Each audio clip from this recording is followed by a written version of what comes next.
Hi, my name is Nick Atkinson, and my presentation was on the post-impressionist era. So, general outline of what I'm going to cover today. The post-impressionism, pretty much, obviously. What caused post-impressionism, how it affected art, the characteristics of post-impressionism, some examples, and then I'll give you a summary at the end. So, post-impressionist era started in the mid-1880s and it went to about the early 1900s. Pushed ideas of the Impressionists into new directions, so they changed what the Impressionists did. Obviously, post indicates they're linked to the Impressionist ideas, but they did change them. And they exaggerated Impressionist aspects. They rejected limited theories of Impressionism, and the Impressionism denied psychological depth and the emotional involvement. So Napoleon III, who died in 1873, this is what was going on at the time.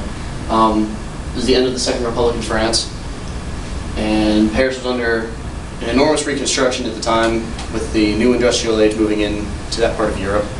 And this all resulted in new freedoms and a new government, which caused the artists to start changing what they decided to do.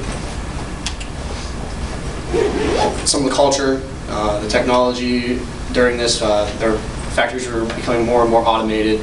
Railroads were decreasing in travel time, so you get from one point to another pretty quick. And there really wasn't a religion associated with this. So, and then the general society, poverty was pretty high at the time because of the lack of government initially, and then they moved on. This influenced art with changes like the new government and freedoms. It resulted in more of an art rebellion, so from the Impressionist era to the post-Impressionist era. And they wanted to add the personal feelings and the psychological feelings to the painting so they could paint what they wanted to paint. And then it over-exaggerated what Impressionist artists were doing at the time. So the role that art played, it allowed artists to show forms of expression or emotions. It had tremendous effect on the future painters, like after that. And then it was credited with being the foundation for the later styles of like Neo-Impressionism and Cubism.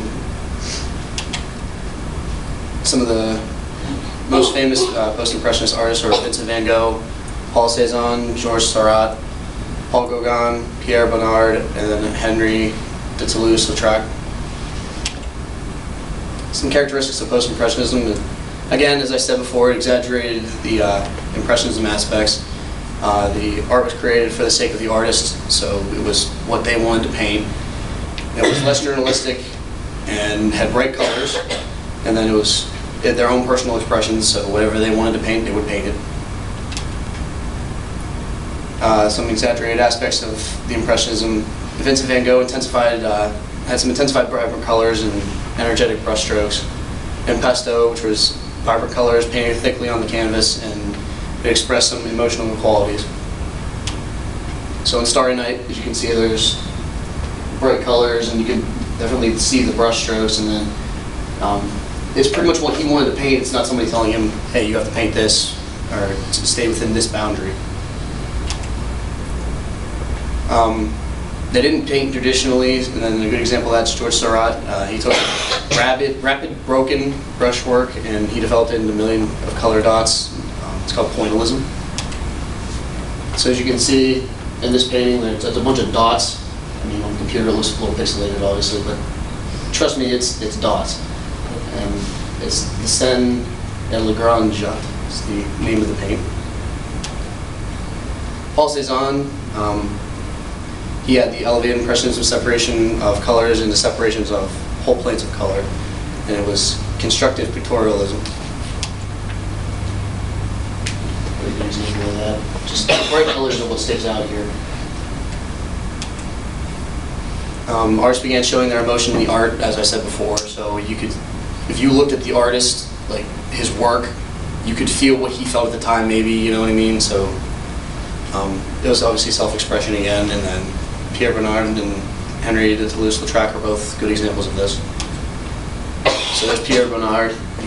She looks kind of serious. She's writing a letter to someone. Don't really know who, but she looks pretty serious in this painting.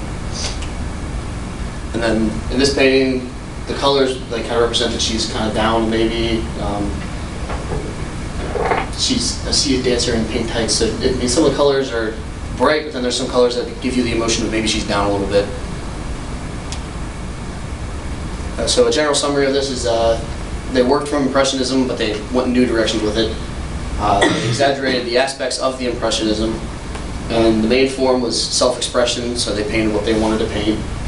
And then Van Gogh, Seurat, Cézanne were the three most popular of the post-Impressionist era. And there are my references. Any questions? Thanks for listening.